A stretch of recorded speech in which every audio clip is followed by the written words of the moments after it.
काय नाव तुझं? माझं नाव वैष्णवी. आणि तो काय करते? म्हशी सांभाळते. म्हशी? किती म्हशी? 2. त्यांना खायला काय घालते? कोणाला, काळीला का पांढरीला? काळीला?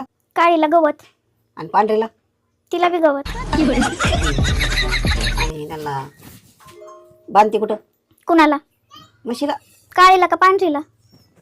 पांढरी? तिला गोट्यामध्ये. आणि काळीला? तिला बी गोट्यामध्ये. असं आहे काय? बरं बरं. तुझी आवडती कोणती? काळी आवडती का पांढरी आवडती? काळी.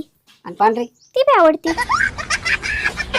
आणि त्यांना पेन वगैरे खाऊ घालते का नाही? कोणत्या? काळीला? काळीला खाऊ घालते ना. आणि पांढरीला? तिला बी खाऊ घालते. बरं ठीक आहे. लग्न करायचं की नाही? कुणाचं? काळीचं का पांढरीचं? तुझं तुझं काळी का पांढरी? अगं तुझं लग्न करायचं की नाही? काळीचं का पांढरीचं?